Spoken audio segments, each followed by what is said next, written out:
Buenas noches, Montaraces. Encendemos la hoguera virtual. Hoy tenemos una persona muy especial. Y más especial es, quizá la gente más lo conoce por su padre.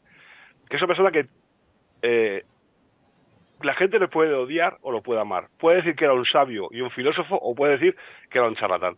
Pero todo el mundo se conoce y todo el mundo sabe quién es Miguel Serrano. Fue una gran personalidad del siglo XX, de Chile, y por desgracia ya no está entre nosotros. Pero nos queda su obra y luego nos queda también a su hijo, José Miguel Serrano, que sigue sus pasos y además nos sigue guardando la obra de su padre y extendiéndola. Sin más dilación, presento a la persona que aquí interesa, que es Miguel Serrano, y el resto nos callamos. Gracias, Raúl, y muy buenas noches.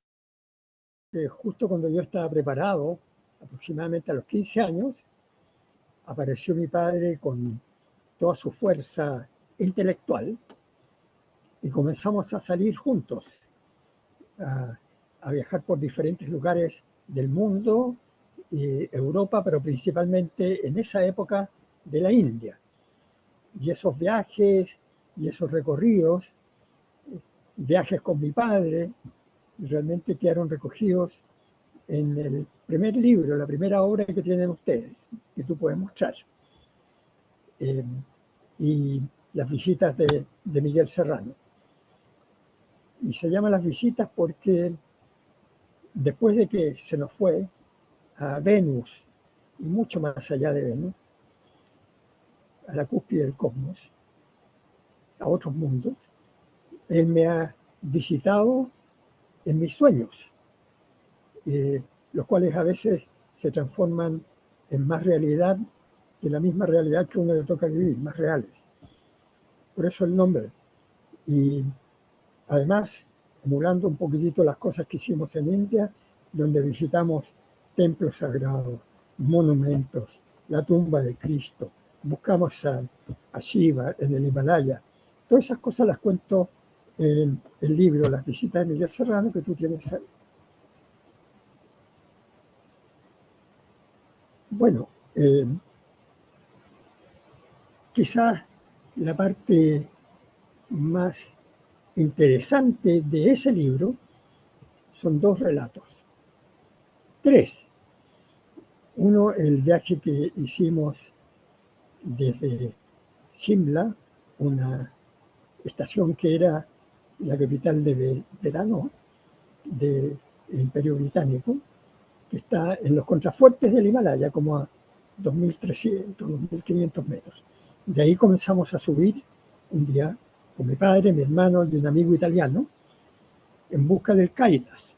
Sabíamos que era bien difícil en esa época, 1959, 1960, poder llegar a pasar hacia el Tíbet, penetrar la frontera de la India con el Tíbet, porque la India y China tenían disputas territoriales en la frontera, en el Himalaya, y los chinos no estaban dejando pasar a nadie, menos gente proveniente de la India. Lo intentamos, subimos por las altas montañas hasta llegar a un pueblito llamado Kalpa, lo cual yo relato en este libro, y desde ahí se divisaba el otro Kailas, el Kailas tibetano, que era el que buscábamos, que estaba imposible de llegar a él en esa época. Pero el Kailas que se divisaba desde Kalpa, que es el Kinaur Kailas, o Kailash, es la morada de invierno donde reside Shiva con Parvati y recibe a los otros dioses. Entonces fue una experiencia extraordinaria. En ese Kailas también se sentía una vibración muy especial, fuerza muy especial, y el hecho de estar rodeado con muchos peregrinos que encontramos en el camino, muchos sadhus, peregrinos y hombres dedicados a la meditación, algunos de ellos en apariencia apariencias menesterosos, pero cuando uno hablaba con esta gente, se da cuenta que eran individuos muy letrados, uno de ellos, que yo cuento ese encuentro con él, pero no lo cuento en detalle, sino que en otro libro que estoy escribiendo, porque fue una conversación extraordinaria, era un profesor de Delhi que se había hecho sadhu, santón, una persona dedicada a la meditación, y estaba caminando hasta Calpa. No quiso que lo lleváramos, así que paramos en el camino, nos tomamos fotos, esas fotos las tengo, y estuvimos conversando casi una hora con él. Bueno, esa fue una experiencia extraordinaria. Hay otras más que se recogen en ese libro, La visita de Miguel Serrano, y otras tan extraordinarias como aquellas que narro yo en el segundo libro que tú tienes ahí, que se llama Palabra de Miguel. Entonces, vamos a entrar un poquitito en este otro libro llamado Palabra de Miguel, que narra una expedición que hizo mi padre antes de su estadía en la India, donde estuvo 9 años, en 1948, con la segunda expedición chilena a la Antártica, para construir la segunda base chilena en la Antártica, en aquel lejano 1948. Eran prácticamente puros militares, no habían civiles, pero mi padre Miguel Serrano consiguió una autorización especial para ir como corresponsal de varios diarios y revistas, sobre todo pertenecientes al Mercurio, que es la principal cadena de periódicos acá en Chile. Y en ese viaje por la Patagonia, por los territorios australes, postreros, fue narrando aventuras, contactos con gente extraordinaria, principalmente en Tierra del Fuego y más allá de Tierra del Fuego hasta llegar a la Antártica. No tenían mucho que ver con la construcción de la base, a pesar de que le interesaba. Lo que a Miguel Serrano le interesaba de verdad era encontrar la ciudad de los Césares.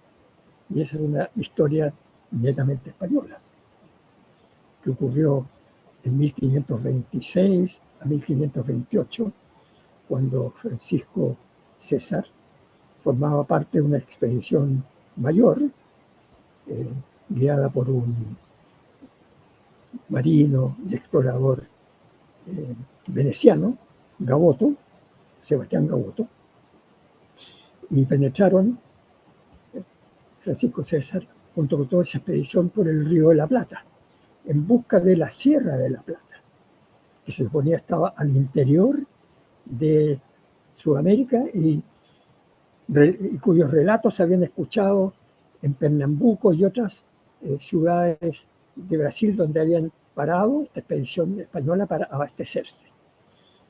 Tuvieron muchos inconvenientes al internarse por el Río de la Plata, por el Paraná y otros ríos que conforman ese afluente, por las grandes corrientes. Entonces allí Gaboto construyó la primera ciudad occidental en el Río de la Plata, Sancti Spiritu, o Sancti Spiritu. Y dentro de las muchas expediciones que se hicieron mientras preparaban las naves para seguir navegando, Francisco César pidió y obtuvo permiso para realizar esa legendaria expedición y búsqueda de la Sierra de la Plata. Y se internó por selvas, montañas, lugares inaccesibles prácticamente, y se dice que encontró una ciudad donde había un cacique legendario que los trató muy bien, y esa ciudad estaba hecha en plata y en oro y con cúpulas doradas, y el cacique, al despedirlos, después de atenderlos muy bien, le había regalado muchas joyas y muchos metales preciosos a César. Y de ahí nace la mítica leyenda de la ciudad de los Césares. Y a los expedicionarios le llamaron los Césares. Y se cuentan, por supuesto, muchas versiones. Se dice que incluso, porque cuando regresó Francisco César a Santo Espíritu lo encontró quemado. Entonces, había escuchado que Pizarro había llegado a Perú y se internó nuevamente, cruzó la cordillera de los Andes y recorrió la costa hacia el sur y hacia el norte durante 7 años. Algunos dicen que la expedición duró 7 años y fueron encontrando riquezas y personajes que contaban y variaban las historias. Y este tema ha movilizado a mucha gente, movilizó a mucha gente no solo en Europa, muchas exploraciones, sino que también en Sudamérica. Y mi padre pensaba que la ciudad de los Césares existía acá adentro más que nada, y no estaba abierta para quienes buscaban el oro, la plata y las riquezas que se supone que existían en esa ciudad fabulosa, sino que en ella habitaban seres superiores que te permitían realmente viajar hacia otros mundos, otros universos, con un espíritu que llevamos adentro y que los Selknam, que eran los habitantes de Tierra del Fuego, gigantes, ¿eh? Por eso la Tierra del Fuego y la Tierra de los gigantes, porque los Selknam, cuando se toparon con los primeros europeos, quedaron, yo diría, choqueados, porque el promedio de estatura de esta gente era 1,82 m, 1,84 m. Los Selknam decían que a estas ciudades o a estos lugares espirituales se podía ingresar solo con el espíritu que ellos llaman Wai-Yu-Wen, que es una paloma o un espíritu que llevamos adentro.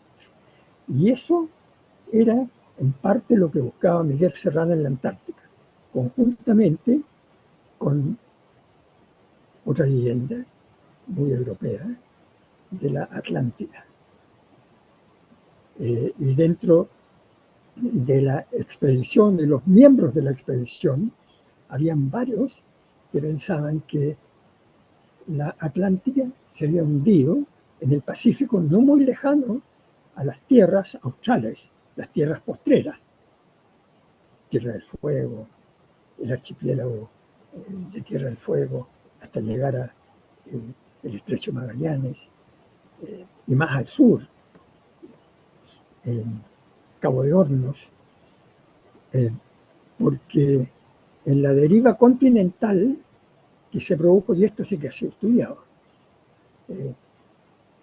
a partir del fraccionamiento de Pangea, unos 220 millones de años atrás, comenzó la deriva continental y una parte de Pangea quedó en el norte, Europa, Eurasia, y la otra, Gondwana, comenzó una lenta deriva y peregrinación, entre comillas, hacia el sur. Y de ahí se desprendieron trozos intermedios, y uno de esos se supone que era la Atlántida. Entonces mi padre también andaba en busca de rastros y restos de esa civilización que fue muy superior. Y conoció a personajes, y yo también los conocí. Y aquí se entrelaza con mis propias aventuras. A personajes que vivieron en los canales extremos del mundo, del canal Beagle hacia el sur, de una isla muy grande que hay, que se llama Isla Navarino, hacia el sur, donde hay un verdadero rosario de islas, que son las islas del Cabo de Hornos, algunas grandes, otras pequeñas, hasta llegar al Cabo de Hornos. Y un grupo de indígenas, habitantes llamados los yaganes o yámanas. Nadie puede explicar cómo en unas canoas tipo piragua, muy frágiles, hechas con elementos propios de la naturaleza, pudieron resistir durante 10.000 años. Si la nave Covadonga, que era la nave donde iba esta exploración, tuvo muchas dificultades al sur del Beagle por las corrientes y por los vientos, y tuvo que buscar refugio en un lugar llamado Bahía Orange. Los yaganes o yámanas, que es la misma cosa, vivieron durante milenios en ese sector, con lo mínimo. Por lo tanto, hay muchos que piensan que ellos guardaban algunos conocimientos superiores de otra época. La Atlántida, antes del hundimiento, los yaganes, con quienes yo me reuní, los últimos representantes, en mi propio periplo a la isla Navarino y la última ciudad del mundo, que se llama Puerto Williams. Es la última ciudad, no es grande, tiene 3.000 habitantes. Y ahí estuve yo, en busca de todos estos misterios también. Y pude entablar una cierta amistad y me pude reunir con una de las últimas yaganas. Y me comentó cosas extraordinarias. Me invitó a su pueblo, un pequeño Villorio, donde estaban los últimos representantes. Los otros murieron ya sea casados por los occidentales o con las enfermedades que trajeron los occidentales, entre los cuales estaban los chilenos, por supuesto. Y resulta que esta gente nos explica cómo tenía un vocabulario tan amplio, de más de 42.000 palabras, vocablos, mucho más rico que el español, mucho más rico, mucho más que el inglés. Un misionero que estuvo con ellos, existían muchos yaganes a principios del siglo XX, se llama Thomas Bridges. Dice que no se entiende cómo estas personas llegaron a tener un vocabulario tan amplio, tan profundo, y que usaban vocablos y palabras que hacían referencia a situaciones que no existían ya en la época de los misioneros occidentales. Eran cosas muy antiguas, ininteligibles. Entonces, todas estas cuestiones hacen pensar que los pobladores de las tierras australes tenían contacto con algo muy misterioso, muy antiguo, mucho más antiguo que las cosas que yo vi en la India y las leyendas y mitos existentes en la India, que es un país donde se mezcla la realidad cotidiana con la leyenda. Entonces uno nunca sabe en India qué es lo que es leyenda y qué es lo que es realidad, porque los indios están viviendo realidad y leyenda a la vez. Pero esto es mucho más antiguo. Esto data de 10.000 años atrás. Y mi padre, antes de continuar a la Antártica, hizo esas reflexiones que yo luego pude constatar personalmente en Puerto Williams durante una estadía de más de una semana, invitado a dictar una conferencia de economía, yo soy economista, sobre la integración del Cono Sur. Me invitaron.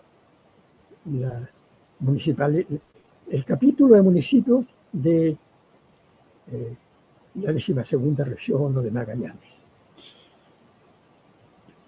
Y aproveché esa circunstancia para indagar mucho sobre el pueblo Selknam, que eran estos gigantes de Tierra del Fuego, sus leyendas, y también cómo estos habitantes tan frágiles y con medios tan escasos, pero suficientes para haber persistido y vivido durante tantos milenios, cómo lograron hacerlo.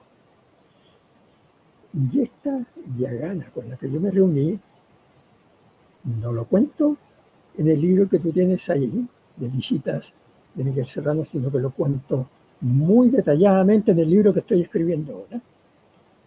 Lo guardé para esta ocasión.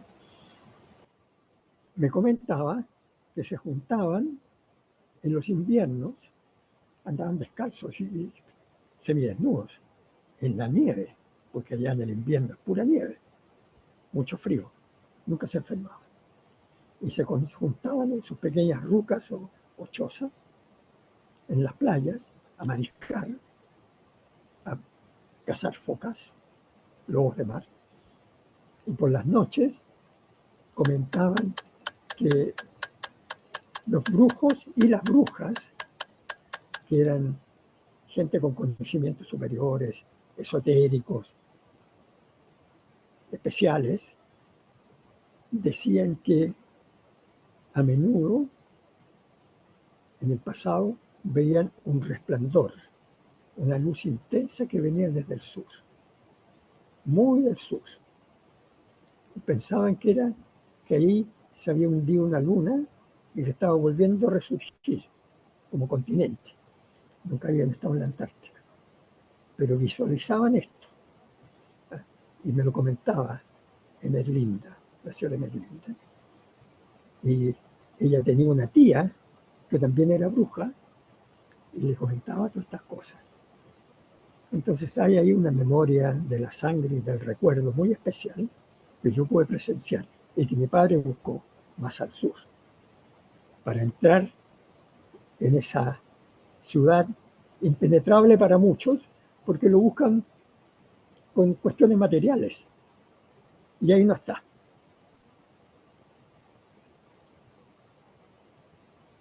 Entonces, el segundo viaje, que es quizá que el de palabra de Miguel, en el que usted hace el segundo viaje siguiendo los pasos de su padre, lo que no llega a la Antártica, ¿es una manera de seguir sus pasos para buscar la trascendencia? ¿O quizá quiera acabar algo que está inconcluso, que su padre no llegó a acabar y quiere acabarlo usted? ¿Qué le motiva a hacer ese viaje por el sur de Chile buscando a esas culturas ancestrales? Lo que me motiva es no terminar lo que mi padre no acabó, porque logró cerrar muchos círculos, pero sí refrendar y darle peso a cosas que yo también he podido experimentar y yo he podido investigar, como este tema de mi estadía en Puerto Williams o el recorrido por la carretera austral, que es una zona que nace en Puerto Montt, donde yo vivo, una ciudad muy al sur de Santiago, está como 1.200 kilómetros al sur de Santiago, pero Chile continúa hasta Puerto Williams, casi 2.000 kilómetros más, y hacia el norte, ¿para qué te digo cuánto? Y recorriendo esa carretera austral, que en algunos sectores está pavimentado y en otros no, porque son caminos sumamente difíciles, hay que cruzar fiordos, Chile está quebrado en miles de islas y fiordos que penetran hacia el interior del continente y después vienen campos de hielo, hielo puro, y montañas y montes de hielo, y todo tipo de glaciales. Esa carretera australiana la he recorrido desde Puerto Montt, porque Puerto Montt es la puerta de entrada hacia la carretera austral y hacia la Patagonia, la carretera austral hacia acá. Y tú te desvías un poco de los caminos principales y tomas algunos senderos polvorientos hacia la costa y te encuentras con pequeños pueblos, con gente tranquila, amable, y que creen fielmente en los mitos y leyendas nuestros de este sur, que hablan de brujos, que hablan del buque fantasma, el Caleuche, que recoge por las noches, con todas sus luces y sus velas, a los marineros muertos estoicamente o luchando estoicamente contra la adversidad en el mar. Y los llevan hacia el buque fantasma, un poquito como el buque fantasma de Holanda, ¿no? Y ahí viven eternamente. Y se dice, dentro de las variantes de esa leyenda, se llama el Caleuche, que su puerto final es la ciudad de los Césares en la Antártica. Entonces yo he recorrido todas estas cosas para cerrar el círculo y para comentar cuestiones que mi padre me comentó y me dijo, y me pidió que revelara, no inmediatamente, sino que cuando la situación lo meritara, cuando yo pensara que había llegado el momento. Y en parte de palabra de Miguel, yo recojo eso que mi padre me pidió, y en estos otros libros también. Incluso como él visualizó en la Antártica la ciudad de los Césares, y cómo fue llegado por los magos Selknam, de Tierra del Fuego, que se enterraban allá en los hielos para revivir y renacer. Y los magos Selknam no morían, sino que revivían eternamente. Y a diferencia de la India, donde tú puedes transformarte de un ser humano en una vaca o en un bicho y volver a reencarnar nuevamente en un semidios, dependiendo de tu comportamiento, los Selknam, sus magos, siempre revivían como otro mago Selknam. Bueno, y esas experiencias poderosas de mi padre, que son netamente espirituales, las cuento como una cosa, como una primicia en este libro que tú tienes, Palabra de Miguel. Y es un momento muy especial porque venían de una exploración intentando de noche recorrer el trayecto que lleva desde el mar de Bransfield en la costa oeste de la península antártica, que es casi donde están todas las bases, ahí están casi todas las bases antárticas. La de Chile está muy cerca de la base de China, por ejemplo. Desde el mar de Bransfield, en el oeste, caminando de noche hasta el mar de Weddell, o Weddell. Una cosa extraordinaria. La narro ahí, una cosa impresionante. No sé cómo mi padre, que no era militar, que no estaba entrenado como los militares, logró realizar esa expedición y volver con vida. Bueno, se explica solo porque fue guiado por ese espíritu, conocido como Wai Yu Wen, porque no debería haber estado, y no estaba preparado, ni entrenado, no era militar, era civil. ¿Qué es lo que intento hacer, Raúl? Refrendar y darle peso a muchas de las cosas que pensaba mi padre. Y otras tantas propias, como todas mis aventuras, por la carretera austral y por la parte norte o la puerta norte de la Patagonia chilena, que es muy diferente a la Patagonia argentina, porque la Patagonia argentina es amplia, es semidesértica, pura pampa, y la nuestra es fértil, llena de lagos, bosques, fiordos, montañas de nieve que caen hacia el mar, montañas graníticas que nacen del mar y se internan hacia el territorio. Es una cuestión, yo no sé qué país puede tener algo parecido, Noruega quizás, Alaska posiblemente, pero montañas graníticas que caen ahí mismo al mar, lo dudo. ¿Cómo construir carreteras a través de ese granito que no tiene ni 20, 30 metros, no te da ni 20, 30 metros y comienza el mar? Es algo extraordinario. Yo lo recorrí. Claro, y también en el viaje que usted hizo para ahí para el sur, tiene que haber sido algo alucinante, ¿no? Porque acostumbrado aquí al hombre de la modernidad, ¿no? Al hombre que de la civilización occidental actualmente que tenemos, que es descreído, nihilista, que vive siempre con prisas, de repente ir allí con una cultura, una gente tranquila, sosegada, con una espiritualidad grande, aunque usted crea o no crea en esto, o sea, el cambio debe ser paradigmático, el cambio cuando en el viaje usted que hizo allí. El cambio es paradigmático, es grande, y yo estaba muy acostumbrado a ver ese tipo de cosas después de mi estadía en India. no se vaya a creer que yo en la India me dediqué nada más que al tema espiritual. Yo tenía 17 años, viví todas las realidades habidas y por haber.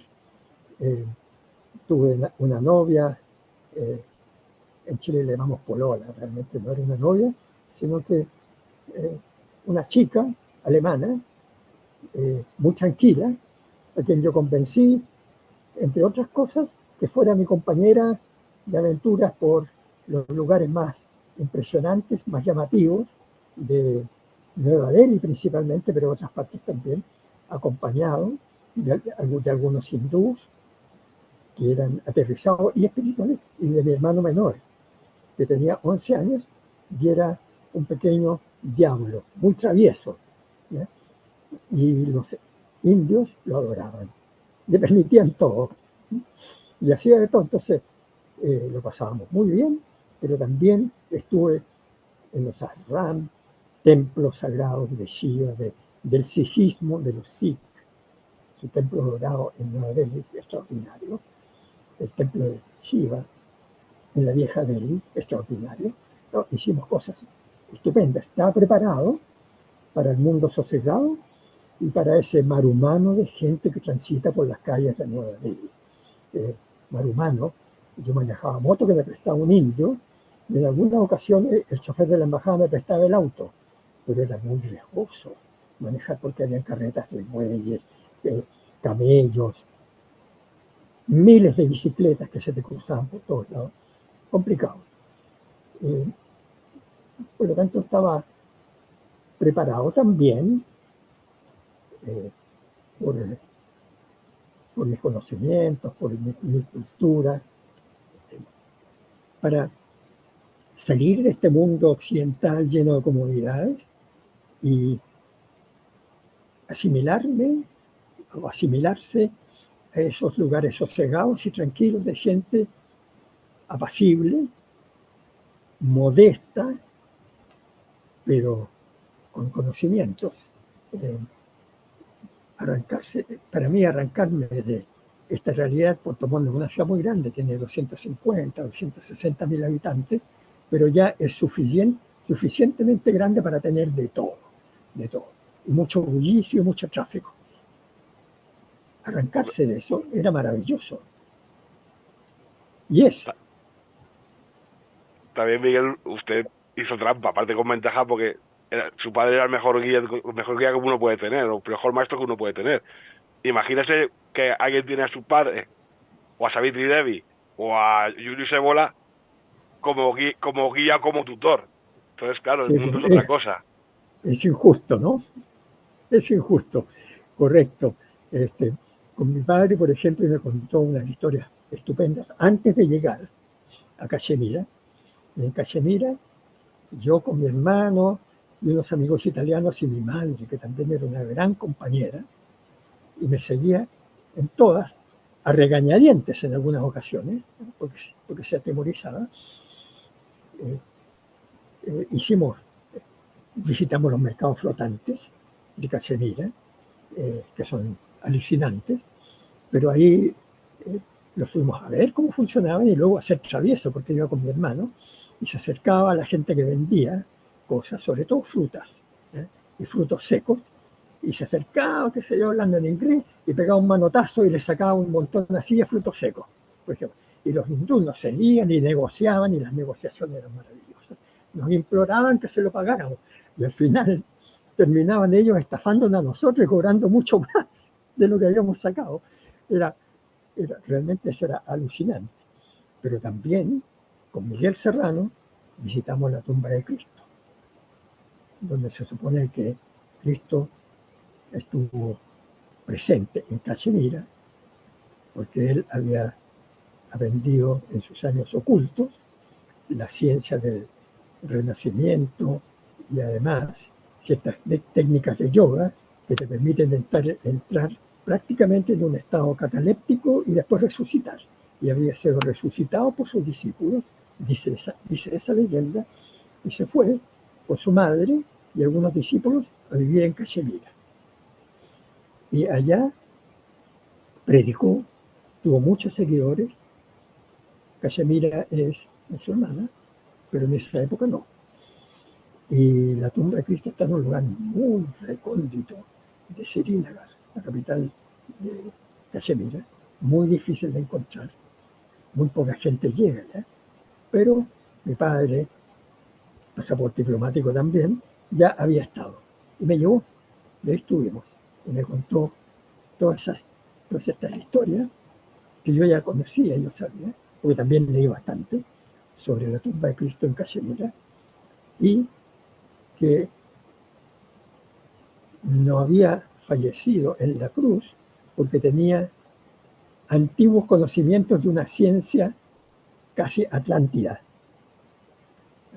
Eh, entonces, todas esas cuestiones, cuando yo las cuento, la gente se para y me escucha. Yo se las he contado a muchas personas y quedan enormemente interesadas. En Santiago a veces me invitan a unas reuniones sociales, compañeros de la Universidad de Estados Unidos, que son de la alta sociedad acá en Chile, invitan a gente muy importante y yo les cuento estas cosas y quedan boquiabiertos. Muchos han ido a visitar India gracias a estas cosas que yo les cuento. Y una de estas señoras ahora, que es socialité, muy conocida, cuando veía a mi padre, se acercaba corriendo a él y le decía: Don Miguel, usted es leyenda, usted es pura leyenda, déjeme tocarlo. Y es verdad, ¿no? Bueno, ya lo hemos dicho al principio de la presentación, que su padre es una persona increíble. O sea, ya para bien o para mal, todo el mundo lo conoce, todo el mundo sabe quién es, y nadie puede negar que no conoce a Miguel Serrano. Un poco sobre el tema este. Claro, la obra de su padre es prolífica, ha escrito un montón de cosas, y hay un montón de cosas que a lo mejor ni se habrán publicado. Más de 40 títulos, más de 40 títulos. Ahora ella se está publicando aquí en España unas cuantas, está editando unas cuantas, también, y además de publicar los libros que está escribiendo usted. Usted guarda el legado de su padre y lo fomenta, y en Chile se lee a Miguel Serrano actualmente. Sí, mucho. Una semana atrás me entrevistó el canal más popular privado de Chile, Megavisión, sobre un programa. Tienen una serie como de 6 capítulos que se llaman Viaje hacia lo insólito. Y un capítulo trataba de las teorías de mi padre sobre un monte que hay al sur de Puerto Montt, 300 kilómetros al sur de Puerto Montt, que se llama el monte Melimoyu, con Y-U, Melimoyu, con Y-U, que ya está en la Patagonia, y que tiene una característica muy especial. Tiene 2 cuernos graníticos, así, inmensos de grandes. Está todo nevado y con esos cuernos, casi como un antiguo casco vikingo. Y en ese programa siguieron los pasos, las teorías y los conocimientos de Miguel Serrano, que fue el que dio a conocer al Melimoyo con sus libros y sus conferencias, porque pensaba que el Melimoyo, con esas antenas que tiene, estaba conectado espiritualmente por líneas espirituales que se extendían desde la Patagonia hasta el Kailas de la India. Y me entrevistaron, yo hablé de estas cosas, dije que yo había sobrevolado el Melimoyo, y era extraordinario el sector, la montaña, desde arriba como que producía una especie de poderoso y positivo espanto de ver ese tipo de cumbre única, porque hay montañas, incluso ustedes tienen en el norte los picos de España también con rocas graníticas, pero un cuerno de esa manera no hay ningún otro. Y se dice que eran 4, porque Melimoyo significa 4 ubres, pero con movimientos telúricos, porque un volcán, se cayeron todos y quedaron estos 2. Y también hay muchos rumores de que se entra a la tierra hueca que une continentes por el interior de la tierra y se llega hacia ciudades como Agartha en el Alto Himalaya y en el Kailas. Todo ese programa, de manera increíble, trató sobre estos temas, con antiguas fotos de mi padre y con un actor que lo personificaba. Eso no me gustó mucho, porque el actor sí tenía un cierto parecido, pero nunca habló, pero no era Miguel Serrano, no era la talla y el porte imponente que tenía mi padre. Difícil de, de emularlo tanto espiritualmente, filosóficamente como físicamente. Mi papá tenía, no sé si en España se dice pinta o facha. Facha o pinta, sí. Sí, O era tener buena también. planta, tenía planta. Sí, muy buena, muy buena. Además de muchas otras cosas. Y Señor Serrano, quería hacerle una pregunta, pero cambiando un poco las épocas, y es esta situación actual del movimiento mapuche, que no sé exactamente el nombre es si tiene algo que ver, por ejemplo, con los araucanos, que estos sí que coincidieron en esos años 1525-50 con los españoles que bajaban la cordillera.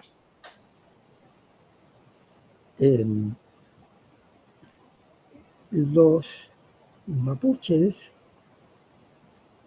araucanos como le decían los occidentales, era un pueblo guerrero que no era autóctono precisamente del, del sur de Chile, al sur de Santiago o al sur de Concepción, sino que había llegado también de las pampas argentinas, pero eran beligerantes, guerreros, y durante mucho tiempo se fueron tomando su territorio, supieron defenderlo. Cuando el imperio inca trató de penetrar más al sur de Santiago, nunca pudo, nunca pudo porque fueron permanentemente derrotados por los mapuches. Ahora, aquellos mapuches a quienes muchos admirábamos y admiramos, eran bastante diferentes a los mapuches de ahora, los que están armando todos los problemas eh, que causan mucho dolor y también muerte, muchas dificultades. Eh, Estos mapuches son políticos, entrenados a menudo en el extranjero y quieren, por supuesto, un territorio propio, pero utilizan a menudo tácticas muy de terror. Los antiguos mapuches eran guerreros, pero enfrentaban las cosas de frente. Las tácticas actuales no tienen muchos seguidores entre el general de la población, pocos, porque son bastante reprobables. Eso es lo que le puedo decir, son diferentes a aquellos que se enfrentaron a los españoles, como Pedro de Valdivia, y otros españoles que llegaron acá. Sí, Unos eran soldados, otros son terroristas. Sí, y eran tanto los mapuches de aquella época como los españoles, eran de otra estirpe, eran de otra estirpe. Vinieron acá en busca de lo que les dijeron en Perú que abundaba, que era oro, plata, y no había nada de eso. Cobre sí, pero en aquella época no se usaba. ¿Y por qué hicieron esto los incas? Para deshacerse un poco los españoles, ¿no? Porque sabían que era imposible penetrar este territorio, porque lo habían intentado muchísimas veces y siempre fueron derrotados, porque la raza mapuche era muy belicosa, sabía utilizar muy bien la naturaleza a su favor y era imposible derrotar. Fuerte también. Entonces los mandaron acá para que se fregaran un poco. Pero igual, a pesar de que Valdivia falleció en un combate, a la larga fueron imponiéndose, y en el sur, en el territorio mapuche, a través de tratativas o parlamentos, como le llamaban, tratativas, porque no había otra manera, que era bastante pacífica y que después no los españoles, no, los chilenos se aprovecharon del hecho de que muchos mapuches no sabían leer, pero les gustaba la chicha y el vino, y se aprovechaban de eso para quedarse con sus tierras. Y entonces los gobiernos, no solo este, sino que los anteriores, están devolviendo tierras ancestrales. Es un proceso lento, hay que tener mucha paz, o sea, aguante. Y ese aguante no lo tienen los movimientos más extremos, mapuche, que son dos o tres, los más extremistas. Esa es lo que les puedo decir. Quería hacerle una pregunta sobre en el lago Titicaca, la Puerta del Sol. La Puerta del Sol. Exactamente. Para saber, porque yo creo que su padre, o yo he leído que su padre estuvo allí, pero no recuerdo exactamente en qué época estuvo, porque esta puerta se reconstruyó, dado que las fotos que aparecen en 1930, creo, 1920, bueno, la puerta está semi hundida y semi enterrada y luego ha sido renovada, igual que había otra muralla en la cual había una marca que también era una supuesta puerta estelar, Sí, pero no claro. recuerdo exactamente su padre en qué momento lo menciona. En varias ocasiones él menciona la Puerta del Sol y Tiahuanacu como una suerte de contacto con seres y existencias de otros mundos. Lo menciona en un libro que se llama La flor inexistente, lo menciona en Quien llama a los hielos, y en varias ocasiones menciona la Puerta del Sol y menciona a Tiahuanaco como un lugar de contacto interestelar y con otros mundos. Y sobre todo con visitantes que estuvieron acá en Sudamérica y que formaron y ayudaron a crear este mundo cuando el mundo y el planeta era pantanoso, húmedo, con una neblina que lo cubría permanentemente y con un sol antiguo que alumbraba a través de esa nebulosa tenuemente, no con la fuerza del actual astro, sino que con un resplandor más amistoso, más soportable. Y cuando se retiraron estos seres y se fueron, estos semidioses, y se fueron a otros mundos, muchos de los que quedaron acá, en el sur, no quisieron creerlo. Se les dijo que vendría un nuevo sol, más poderoso, abrasador. Y cuando llegó ese nuevo sol, los gigantes y los descendientes de aquellos seres se sumieron en lugares como Tiahuanaco, sobre todo en las montañas de la cordillera, de nuestra cordillera. Y ahí están a la espera del retorno.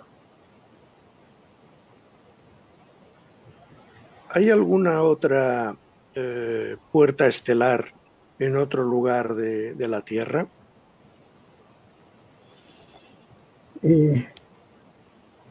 Bueno, algunos creen que Stonehenge podría ser.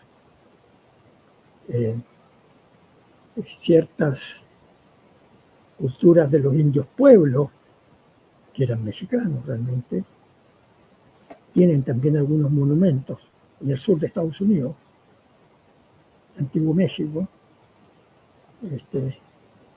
y los navajos tienen algunas creencias también sobre este tema, pero yo creo que así tan abiertamente interestelar, no lo creo.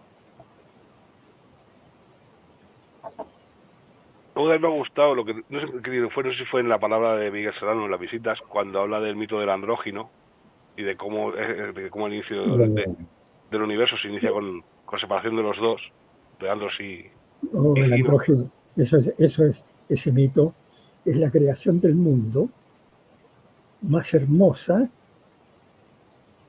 que se puede pensar. Que existió esta gran esfera donde había un ser que estaba en perfecta armonía y paz consigo mismo y contento consigo mismo.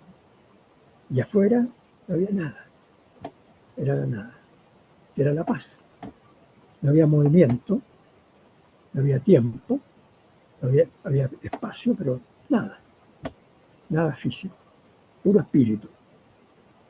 Y en algún momento una tenue luz comenzó a surgir de esta gran esfera donde estaba el andrógeno, él y ella, pero en uno solo, un solo ser. Y esta luz azul, como velosa, como un velo, se hacía presente de repente con una suerte de musicalidad, y salía de la esfera y se iba como formando en una imagen que todavía no era clara. Y el andrógeno la inhalaba y volvía a entrar a esta suerte de huevo cósmico. Bueno, la música se fue haciendo cada vez más fuerte, más perceptible, y estas luces que salían hacia el exterior, hacia la nada, fue tomando cada vez más una forma de un cuerpo, de una mujer. Y cuando se puso a mover y a bailar, Andros, que era el hombre chino, quedó extasiado mirándola y se olvidó de inhalarla. Y cuando quiso inhalarla, el cuerpo se había endurecido. Y al intentar volver, se produjo esta gran explosión de gases, fuego, trozos. Y el andrógeno presintió lo que venía y una fracción, una millonésima de segundo antes, se fue a poblar otras nadas, otros universos. Y vino lo que algunos describen como el Big Bang. Eso es lo que eso es lo que, a lo que tú te mencionabas. Es una cosa muy hermosa. Sí, lo que yo tengo miedo porque, claro, la idea es que si el andrógeno al final vuelve a ser andrógeno, sería la destrucción del universo, de la vida. Sí, es una descripción del universo. Y se preguntan qué fue lo que produjo la destrucción de la nada y de esa paz, de esa totalidad. ¿Y por qué? Y cómo era antes, porque siempre uno puede hacer la pregunta, bueno, ¿qué había antes? ¿No? Una bola chiquitita, así, una esfera de porte de un guijarro, pero tan intensamente densa e incandescente que al explotar creó todo lo que tenemos ahora. Es difícil para nuestra mente concebir algo así, ¿no es cierto? Bueno, Miguel Serrano intentó dar otra versión más espiritual de lo mismo. ¿Puede explicarla, comentarla? La destrucción de la paz de la nada. Dicen que el mismísimo Brahma, en lo más alto del universo o de la existencia o no existencia, se explica qué fue lo que pasó.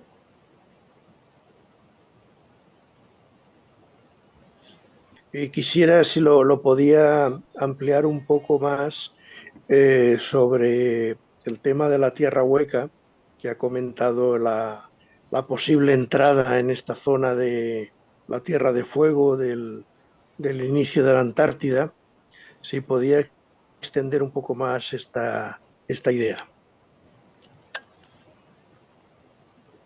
La tierra hueca está emparentada de alguna manera con los ovnis y con las visitas que llegaron desde otros mundos y interestelares, y que cuando nuestro planeta era mucho más maleable, estuvieron ahí y crearon estos pasajes secretos para ir de un lugar a otro, y se dice que uno de los lugares más posibles de la existencia de esta tierra hueca es justamente el Melimoyo, porque está en contacto con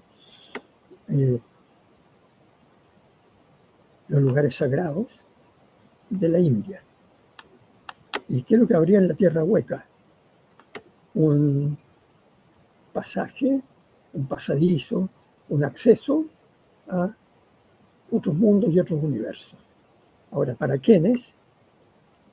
Bueno, para los que se han preparado. ¿Cómo te preparas tú para eso?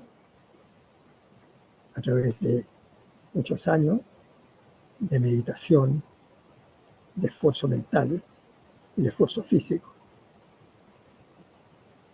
No hay otra manera de entrar en esos lugares que no es con la debida preparación. Mi padre en una ocasión le preguntó al Dalai Lama, la penúltima o la última vez que estuvo con él en India, le dijo si era posible desprenderse, porque él lo estaba haciendo, él, Miguel Serrano, y viajar hacia otros universos o penetrar por túneles que te llevaban a otros espacios. Y el Dalai Lama le dijo, Miguel, es posible, pero es muy peligroso. Hay que tener el maestro correcto. Eso. Pues yo creo que ha sido un placer tenerte aquí, Miguel, hablando aquí de tu padre y de su obra y de cómo tú has seguido sus pasos. Aunque claro, viviendo todavía con él, pues tienes que haber vivido una de aventuras, una de historias increíbles que muchos de nosotros no viviríamos ni en 4 o 5 vidas. Eso lo tengo yo pero clarísimo. Sí, es bien cierto lo que dice Raúl. Yo me he puesto a pensar muchas veces cómo fue posible que yo tuviera esa gran oportunidad de estar a los 16, 17 años en India, tener esas experiencias y poder vivir cosas que ningún otro chileno, fuera de mi papá, fuera de mi padre, va a poder nunca jamás vivir. ¿Por qué? Porque los embajadores que van de Chile, de Argentina, de España, tienen que seguir un cierto protocolo que en la India es muy rígido, porque tienen una tradición milenaria de ser príncipes, reyes y marajás. Milenaria. Entonces tienen su protocolo propio, más el británico que fue insertado en la India. Por lo tanto, mi propio padre tenía que guardar las formas. No podía ir a cualquier parte, comportarse como un niño chico, pero yo sí. Entonces yo me adentraba en los lugares más increíbles y hacíamos las cosas más increíbles, y con amigos de la India, incluso de despedida, un par de semanas antes de venirme, yo jugaba cricket. Te voy a hablar del cricket, ese juego tan británico. Aprendí a jugarlo, no era un campeón, pero me defendía bastante bien. Lo aprendí a jugar en la embajada con los muchachos de los sirvientes, de los mozos, que vivían en los aposentos posteriores a la embajada. Toda la parte de atrás de la embajada, que era muy amplia, con jardines tropicales, estaba repleta de cabañitas donde vivían las familias de los mozos, los sirvientes, el chofer, etc., incluso los intocables. Y con ellos jugábamos cricket en los prados de la embajada, que tenía unos prados muy hermosos, unos jardines típicos de la India, hermosos, como no hay en otra parte. Y aprendí a jugar cricket, y después con amigos indios me invitaban los domingos a jugar en los parques y paseos hermosos que abundan en Nueva Delhi. Muchos son de la época británica, de la colonia y posteriores. Y de despedida, unos amigos míos organizaron por un partido de cricket con el mejor equipo de la Universidad de Nueva Delhi. Y nosotros no éramos malos, pero estos tipos eran buenísimos. De la universidad era gente joven. Y ahí estuve yo. Soy el único chileno que nunca jamás ha jugado un partido de cricket oficial. No existe otro, que yo sepa, en la India. Entonces mis amigos indios me decían, pero si esto es inconcebible, no ganaste el partido, pero se defendieron muy bien y no nos golearon, entre comillas, ¿no? Un amigo, porque era muy amigo de mi hermana, me decía, no, Miguel, esto es inconcebible. Un chileno jugando con el mejor equipo de mi universidad y no pierden por goleada. No lo podía creer. Bueno, yo tampoco. Ninguno más, yo creo, ha podido hacer algo así. Esas cosas son vivencias, si tú quieres, un poco juveniles, para reírse, ¿no es cierto? Para gozar un poquitito, y yo las cuento con harto humor, pero es una parte nada más de lo mucho que se pudo hacer en ese gran subcontinente. Que dudo, honestamente, que existan otras personas que hayan logrado hacer lo mismo. Mi padre, por supuesto, y yo. No, pero dices tú de su padre que tenía que guardar las formas y eso, pero su padre tenía mucha mano. Sí, es impresionante, pero es muy cierto lo que tú estás diciendo, Raúl y Alfonso. Y en ese programa que a mí me entrevistaron una semana atrás para el Monte Melimoyu, que lo dan como la puerta de entrada espiritual, y también hablan de la tierra hueca y cómo a través de la tierra hueca se puede acceder no solo al Kaila, sino que a otros universos, otros mundos espirituales.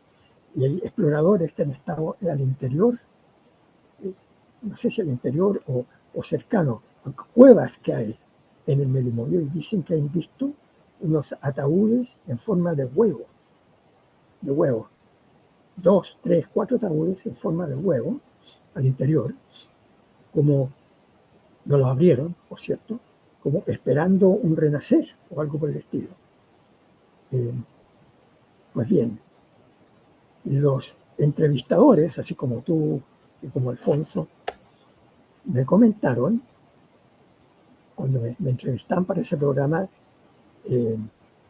Viajes a lo Insólito, un viaje hacia lo insólito, que Lo extraordinario es porque los libros de mi papá, mi padre, sobre todo algunos sobre el nacionalsocialismo, han sido traducidos al ruso y tienen muchos seguidores en Rusia.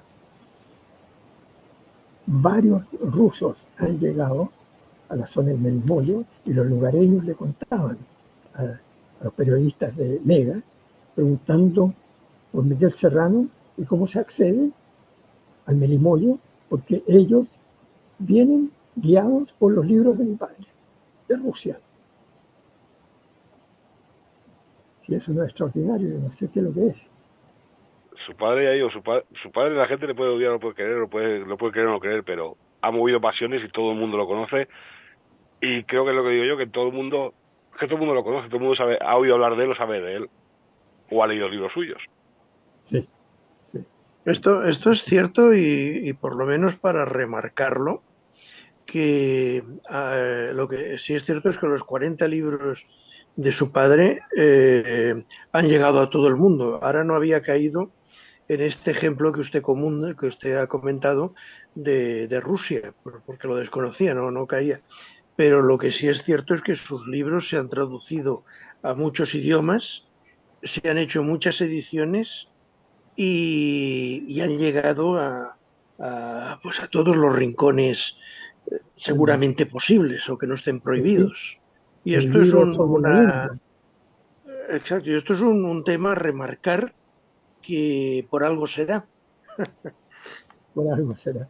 El tema, el libro sobre la India, acá yo tengo un ejemplar, ha sido traducido incluso, La serpiente del paraíso, al chino mandarín, al serbo-croata, al ruso, al iraní, persa.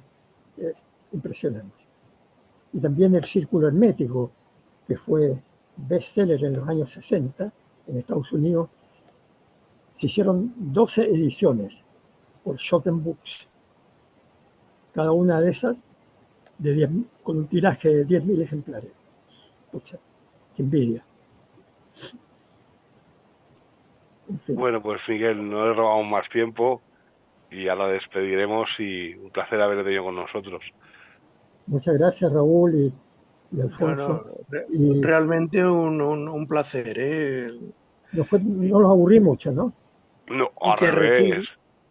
que reciba el reconocimiento del trabajo de su padre y el trabajo que usted ha mantenido de su memoria y de sus obras, ¿eh? Muchísimas gracias, muy amable. Gracias, gracias a ambos y hasta siempre. Bueno, Montaraces, apagamos la hoguera virtual. Desde aquí nos despedimos del señor José Miguel Serrano, que ha escrito 2 libros, uno sobre sus experiencias pues, solitarias y otras experiencias con su padre, tanto en la India como en Chile. Y desde aquí, pues, un cálido abrazo a él y a su padre, que siempre está con nosotros y hasta siempre.